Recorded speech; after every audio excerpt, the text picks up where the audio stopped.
All right, welcome back to the Ireland Contracting Nightly Sports Call powered by FanDuel Sportsbook. And, I wanted to talk a little bit about the Pitt basketball season and how the ACC schedule really starts tomorrow. They did play 2 ACC games right now. They're 1-1, but, the rest of the season, all ACC games. They're 10-3 right now. You would think that they would have to split that ACC schedule to even have a chance at getting in the NCAA tournament. But, I think this is a good start to the ACC season, getting a team like Wake Forest in here. It's a very winnable game for this team. I think if you look at the entire ACC, there's a lot of winnable games. That, well, then you have to play North Carolina after that, though. Then it gets. And North Carolina stinks, right? Yeah, but here's the thing: North Carolina stinks, number one, and they lost their 2 best players. So they're But beat it's up. at North Carolina. I understand against that, a young look, Pitt team. I understand that, but look at who is beating North Carolina. They're about like 8-7 right now, and they just lost another one of their best players. My point: I'm not saying Pitt's going to win all these games, but the ACC looks a lot more manageable now than it did at the beginning of the season. Mm-hmm. I said it. I broke it down today. If you look at where they're at, they play Duke. That's probably asking a lot. Okay, Virginia, they play Louisville again, and they've got Florida State down on the road. Those 4 games, I think you probably say, okay, they're going to lose those 4 games. That gives them 5 conference losses, and that means there's 14 more games to play. I would say all 14 of them are toss-ups. So if they play well and they execute well and they do what they do on defense, this and that and everything, all 14 of those games are toss-ups. I think they could win. I think they could go like 9-5 in that stretch. So there's 18 ACC games. There's 20 ACC games, but they have 18 left. Right. So if they go 10-10, does that get them in?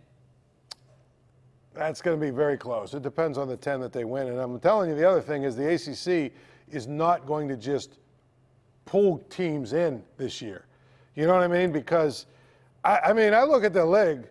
If you look at the teams that are usually like right in the middle, Syracuse, Miami, Notre Dame, even, you know what I mean? Those kind of teams. Virginia Tech the last few years. But those kind of teams, I don't know how good they are. Wake Forest stinks. Georgia Tech stinks. Clemson stinks. Boston College is, 8-7 or something. They're not good. My point is there's a lot of really winnable games. Syracuse is, they're struggling too. My point is there are a lot of winnable games here. I see that, but I would have to, it'd be really optimistic to see them getting 10 wins this year. I don't believe. I think they should. I think they should get 10 or 11 wins in the ACC. All right, I'd like to hear what you guys have to say. 412-575-2600. I think the league. Yeah, is not it looks like that on paper, but Pitt on paper, it's a little bit different when they do play. They lose games to Clemson. They lose games to NC State. Yeah, the guy gets hot. This Pitt team is built to be able to win a lot of games in the ACC. They've got good guards that are experienced now. They're tough to guard. They can break teams down. They can get their own shots. They defend really well. Even though it's not always pretty, even though it's not always pretty, they play every inch of the floor and make you beat them, just like Louisville had to beat them. You know what I mean? So if you do that every night, you're going to have a shot. And I'm telling you, I'm looking at the teams they're playing. I just don't see a ton of I just don't see like a ton of games where I say, wow, they can't win that one. All right, let's go out to Harry in Sharpsburg. What's up, Harry? This is Harry in Sharpsburg. Hey, what's up, Harry? Thanks for calling. It's first-time caller. Oh, thanks. I want to talk about the Penguins. I think they'll be fine when Crosby comes back. They'll win the Stanley Cup. Hey, they're fine right now. I don't know about winning the Stanley Cup. They're not the odds-on favorite, but they're fine right now. They're in good position, like we were talking about earlier. Yeah. But I think they need to find scoring because the way they're winning games right now, and they're losing guys, and injuries are taking a toll on this team. They could potentially lose 5-6 games in a row, and we've seen that happen before. Then all of a sudden, from being in the top 3, they're potentially right on the outside of the playoff picture. So they got to try to just stay in the mix until they get the full team back. And you still got to get Crosby back in the lineup. You got to get a healthy Justin Schultz, Brian Dumoulin. And then you're at full strength right now because I don't see Jake Gensel coming back during the regular season at least. Thanks a lot for your call, Harry. I just think that if the Penguins can somehow keep getting points. At least they got a point, but they lost to a bad team yesterday. At least they got a point, though. And if you keep getting points, you're going to be in the mix. That's the problem. It's a long That's season. my biggest problem with the NHL. It's too long. Well, and that loser point just makes it, it's just silly to me. Let's go out to Fred in North Huntington. What's up, Fred? Hi, guys. How you guys doing tonight? Good. Thanks for calling. Hey, Paul, I'm not as optimistic on the Steelers next year as a lot of people are, and here's why. I think most people would agree that you need a backup quarterback with some experience on the team. There's going to be probably one, if not two, offensive line positions open. You're not sure about your running back going into next year. You don't know who your starting running back's going to be anyway. Then at wide receiver, there's still some question marks anyway as far as the number one guy there. And then you really don't have a pass catching tight end.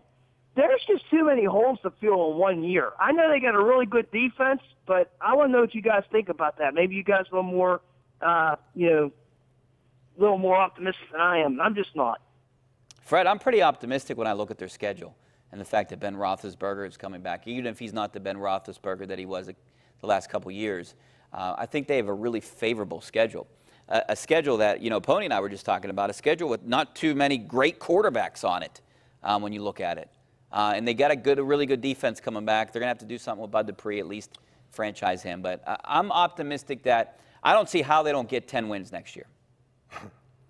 Unless you get injuries. Well, but just on paper with the starters. Again, here's what I'll say. We don't know what Ben Roethlisberger is going to be, so let's start there.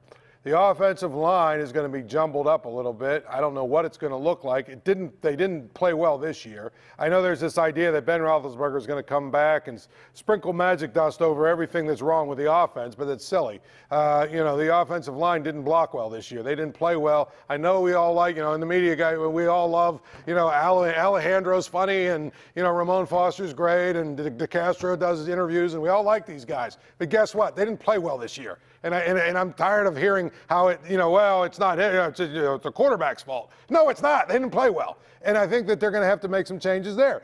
James Conner, everybody assumes, he's going to bounce back and have this great year. When have we seen any evidence that he can be healthy for an entire year? And when it comes to the receiving corps with Juju Smith-Schuster, everybody's, he's going to bounce back and have a great year. We've never seen him have a great year without Antonio Brown. So I don't know what he's going to be next year. I'm not saying the Steelers can't be good next year, but I think people need to slow way down with all of these assumptions they're making that somehow because Ben's coming back, it's going to be a completely different offense and everything's going to be great. I don't know that Ben might not, he might not come back. Yeah, well, I think it'll be a better offense. I don't know if they're going to be the offense of 2 years ago, but I think Ben just adds a few more points on that offense, and they don't go the last 3 games scoring 10 points. I mean, that's kind of embarrassing for an offense, especially when this defense is holding teams to 17, 16 points. Those are winnable games if you have a decent quarterback and you have, some playmakers. And you have an offensive coordinator that has some Well, yeah, I think they might open some things up a little bit more. But, I mean, they definitely need a running back. An offensive coordinator they need a doesn't know healthy what he's running doing. back. That's the problem. And we talked about this how many times. Availability is your best ability. And the fact that James Conner is never available. They need to get a running back. That should be a priority. And Kevin Colbert says it every year.